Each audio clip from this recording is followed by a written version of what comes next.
constitutional principle of one value, one vote. आप किसके आधार पर देश में ये डिलिमिटेशन और एक्सरसाइज करना चाहते हैं? जो अमीर है क्या उनके लिए ज्यादा वोट होगा? जो गरीब है क्या उनका वोट नहीं है, उसके लिए वैल्यू नहीं है? ये किस प्रकार के आर्ग्यूमेंट है? अध्यक्ष ji, if you will take this argument further forward, Mukesh Ambani will have 1 lakh vote and somebody like us will have only 1 vote. Is this the kind of logic that the Congress wants to build? Speaker sir, this argument by this alternative by Telangana Chief Minister of linking delimitation and number of seats to the GSDP of the state is the most foolish argument anybody can prosper. This is unconstitutional. This defeats the value of one man, one vote, one value that the Constitution promises. Second, Speaker sir, there is another very important dimension to this. GSD देश के GDP हो या प्रदेश के GDP हो, ये 10 साल 15 साल वो stagnant नहीं रहता है. It is not going to remain constant. Every 6 months GDP can go up, GDP can come down. 1 year GDP will be high, another year GDP will be low. Now suppose you are going to link delimitation and number of seats with the GSDP of a state. Will Telangana's and other states' number of seats keep getting fluctuated? Today, this year was a good monsoon, GDP was good, so Telangana will have 2 extra seats. Next year, Tamil Nadu had bad rainfall, therefore GDP fell down, so Tamil Nadu will lose 2 seats. Is this the argument? These are the kind of laughable alternatives that the Congress party is proposing, and on the basis of this they are misleading the people of this country. Now the second alternative that they have proposed, the third alternative. The first is not do anything. The second is which they are experts at. क्योंकि जब आप Congress party के politics को देखते आते हैं, they are the practitioners of politics of postponement. हर चीज जो देश के सामने बड़ा मुद्दा आता है आ जाता है, when they cannot address it, what do? Postpone कर दो उसको.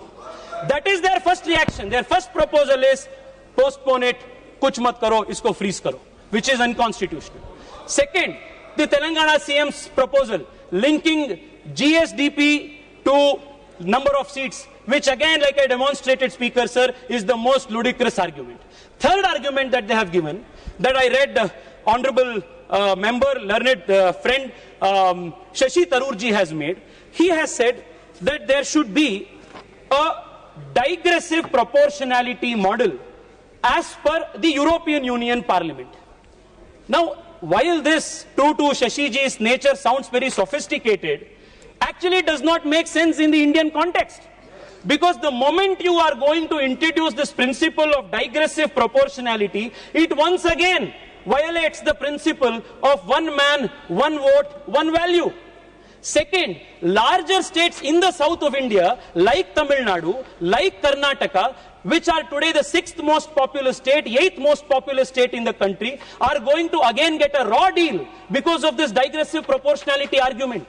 Therefore, my submission, Speaker sir, other than this 50% equal proportionate increase to all states alternative that Narendra Modi ji has proposed, there is no alternative that serves everybody, that is gain for everybody and no loss for everybody. Therefore, the country as a whole and especially the opposition must welcome this with all responsibility. Speaker sir, the other argument that has come in criticism of this 800 plus seat increase is that if you increase this number of seats of the Lok Sabha to 800 plus seats, then it will become an unwieldy Lok Sabha. That the Lok Sabha will be so big that you will not have healthy debates, healthy discussions. ये बहुत बड़ा ये unwieldy हो जाएगा. This is the argument that Manish Tiwari ji has advanced. Now I want to ask myself, Speaker sir, the productivity or the quality of outcome of a Lok Sabha or the body like this depends not just on the number of people, but on the quality of the debates that take place, the number of sittings that we do. In 1952, when for the first time the first parliament after the general election convened, Lok Sabha Speaker, sir, would sit on an average of 135 days in a year. In the last few years, the average sittings of Lok Sabha has gradually come down. And last term it has come only to 55 days. Why? Because of the politics of disturbance and disruption that the opposition is doing. इसलिए the productivity कम हो रहा है. My request to you, Speaker, sir, this is something that you can do in your own remit as the Honorable Speaker. Speaker, sir, I'll conclude in 5 minutes, completing just 2 important points. Speaker, sir, when we have now increased the size of the Lok Sabha to 850, we should also proportionately increase the number of sittings of the Lok Sabha to be at least half times more than what we are now doing. Speaker, sir, you have started a great tradition by increasing the number of hours allocated to 0 hour. Many first-time speakers, first-time MPs, who till now had got no chance to speak in Parliament, they got a chance to speak because you gave